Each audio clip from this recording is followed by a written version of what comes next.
एक दिन मैं अपने दोस्त नंबर पर कॉल करते करते किसी गलत नंबर पर कॉल कर बैठा। जब मैंने कॉल की तो आगे से कोई लड़की बोली। उसकी आवाज़ सुनकर मुझे बहुत अच्छा लगा। मैंने फ़ौरन उसे व्हाट्सएप पर मैसेज किया, लेकिन उसने मुझे कोई जवाब नहीं दिया और ब्लॉक कर दिया। लेकिन कुछ दिनों बाद उसने मुझे खुद से मैसेज किया। मैंने उससे बात की, पर वो मुझे कभी ब्लॉक करती और कभी कभी अनब्लॉक करती रहती थी। फिर कुछ ऐसा हुआ, हम हर रोज़ बात करने लगे। मुझे उससे शदीद मोहब्बत होने लगी थी। फिर हम रोज़ घंटों घंटों तक बातें करने लगे। मेरे दिल में उसके लिए बहुत ज़्यादा मोहब्बत पैदा हो गई थी और उसे भी मुझसे बहुत मोहब्बत हो गई थी।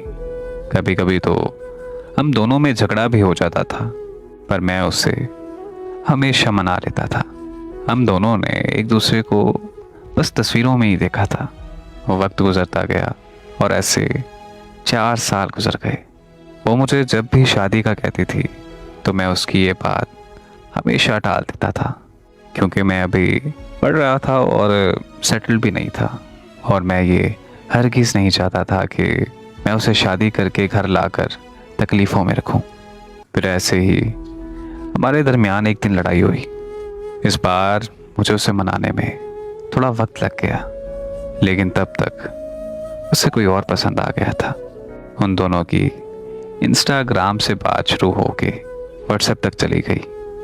मुझे पता चला तो मैंने उससे इस बारे में पूछा तो वो बहाने बनाने लगी। जब मैंने उसे कहा कि मुझसे झूठ क्यों बोल रही हो, तो वो कहने लगी कि तुमने मुझसे कौन सा शादी करनी थी, और वो लड़का जिससे मैं बात करती हूँ वो मुझसे मोहब्बत भी करता है और मुझसे शादी भी करेगा, और अब मैं उसी से ही प्यार करती हूँ। फिर मैंने उसे बताया कि मैं भी तुमसे कैसे शादी कर सकता हूँ। मेरे पास ना तो अभी कोई घर है और ना ही कोई जॉब। तो उसने मुझे जवाब दिया कि तुमने देर कर दी मुझे बताने में। मुझे इस बारे में तुम पहले ही बता देते तो शायद मैं तुमसे मोहब्बत ही ना करती। खैर, अब मैं किसी और से प्यार करती हूँ और शादी भी उसी से ही करूँगी। और फिर यूँ हुआ कि उसने मुझे ब्लॉक कर दिया और वो मुझे हमेशा हमेशा के लिए छोड़कर चली गई।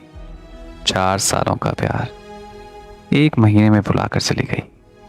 किसी को हासिल करना या ना करना एक अलग दुख है, जो इंसान कल तक आपका था और आज उसे किसी और के साथ बातें करता हुआ देखकर जिस कदर तकलीफ होती है, उसका कोई मदावा नहीं है।